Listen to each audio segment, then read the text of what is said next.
जय श्री कृष्ण। सप्तदशो अध्याय। अर्जुन बोले, हे कृष्ण, जो मनुष्य शास्त्र विधि को त्याग कर श्रद्धा से युक्त हुए देवादि का पूजन करते हैं, उनकी स्थिति फिर कौन सी है? सात्विकी है अथवा राजसी अथवा तामसी?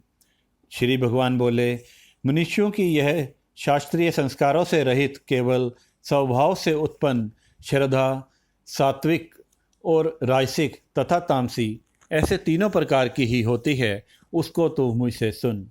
हे भारत, सभी मनुष्यों की श्रद्धा उनके अंतःकरण के अनुरूप होती है।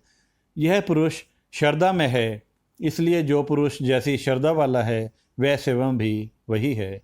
सात्विक पुरुष देवों को पूजते हैं, राजस पुरुष यक्ष और राक्षसों को, तथा अन्य जो तामस मनुष्य हैं वे प्रेत और भूतगणों को पूजते हैं। जो मनुष्य शास्त्र विधि से रहित केवल मन कल्पित घोर तप को करते हैं और दंभ और अहंकार से युक्त एवं कामना आसक्ति और बल के अभिमान से भी युक्त हैं, जो शरीर रूप से स्थित भूत समुदाय को और अंतःकरण में स्थित मुझ परमात्मा को भी कृश करने वाले हैं, उन अज्ञानियों को तू आसुर स्वभाव वाले जान। भोजन भी सबको अपनी अपनी प्रकृति के अनुसार तीन प्रकार का प्रिय होता है, और वैसे ही यज्ञ तप और दान भी तीन तीन प्रकार के होते हैं। उनके इन पृथक पृथक भेद को तू मुझसे सुन। आयु, बुद्धि, बल, आरोग्य, सुख और प्रीति को बढ़ाने वाले, रसयुक्त, चिकने और स्थिर रहने वाले तथा स्वभाव से ही मन को प्रिय ऐसे आहार अर्थात भोजन करने के पदार्थ सात्विक पुरुष को प्रिय हैं। कड़वे, खट्टे, लवण युक्त, बहुत गर्म, तीखे, रूखे, दाह कारक और दुख, चिंता तथा रोगों को उत्पन्न करने वाले आहार अर्थात भोजन करने के पदार्थ राजस पुरुष को प्रिय होते हैं। जो भोजन अधपका, रस रहित, दुर्गंध युक्त, बासी और उच्छिष्ट है तथा जो अपवित्र भी है, वह भोजन तामस पुरुष को प्रिय होता है। जो शास्त्र विधि से नियत यज्ञ करना ही कर्तव्य है, इस प्रकार मन को समाधान करके फल न चाहने वाले पुरुषों द्वारा किया जाता है, वह सात्विक है। परंतु हे अर्जुन, केवल दंभाचरण के लिए किया गया अथवा फल को दृष्टि में रखकर जो यज्ञ किया जाता है, उस यज्ञ को तू राजस जान। शास्त्र विधि से हीन, अन्नदान से रहित, बिना मंत्रों के, बिना दक्षिणा के और बिना श्रद्धा के किए जाने वाले यज्ञ को तामस यज्ञ कहते हैं। देवता, ब्राह्मण, गुरु और ज्ञानजनों का पूजन, पवित्रता, सरलता, ब्रह्मचर्य और अहिंसा, यह शरीर संबंधी तप कहा जाता है। जो उद्वेग न करने वाला, प्रिय और हितकारक एवं यथार्थ भाषण है तथा जो वेद शास्त्रों के पठन का एवं परमेश्वर के नाम का जप अभ्यास है, वही वाणी संबंधी तप कहा जाता है। मन की प्रसन्नता, शांत भाव, भगवत चिंतन करने का स्वभाव, मन का निग्रह और अंतःकरण के भावों की भली भांति पवित्रता, इस प्रकार यह मन संबंधी तप कहा जाता है। फल को न चाहने वाले योगी पुरुषों द्वारा परम श्रद्धा से किए हुए उस उपरोक्त तीन प्रकार के तप को सात्विक कहते हैं।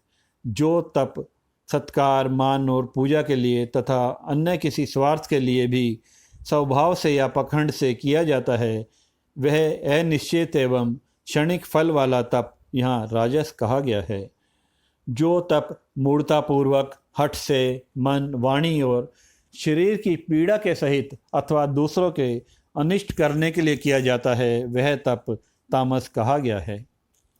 दान देना ही कर्तव्य है, ऐसे भाव से जो दान देश तथा काल और पात्र के प्राप्त होने पर उपकार न करने वाले के प्रति दिया जाता है, वह दान सात्विक कहा गया है। परंतु जो दान क्लेश पूर्वक तथा प्रत्युपकार के प्रयोजन से अथवा फल को दृष्टि में रखकर दिया जाता है, वह दान राजस कहा गया है। जो दान बिना सत्कार के और तिरस्कार पूर्वक अयोग्य देश काल में और कुपात्र के प्रति दिया जाता है, वह दान तामस कहा गया है। ओम तत् सत। ऐसे यह तीन प्रकार का सच्चिदानंदन ब्रह्म का नाम कहा गया है। उसी प्रकार से सृष्टि के आदिकाल में ब्राह्मण और वेद तथा यज्ञ आदि रचे गए।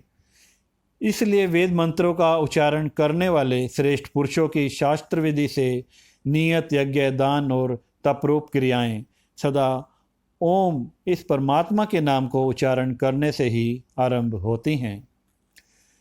अतः तत् अर्थात तत् नाम से कहे जाने वाले परमात्मा का ही यह सब है। इस फलभाव से फल को न चाहकर नाना प्रकार की यज्ञ, तपरूप क्रियाएं तथा दान रूप क्रियाएं कल्याण की इच्छा वाले पुरुषों द्वारा की जाती हैं।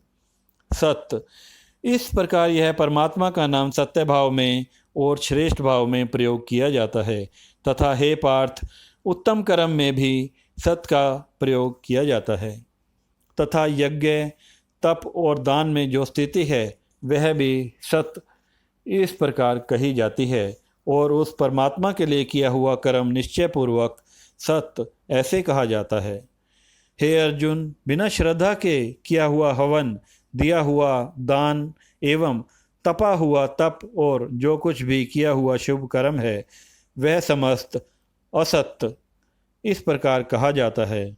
इसलिए वह न तो इस लोक में लाभदायक है न मरने के बाद ही।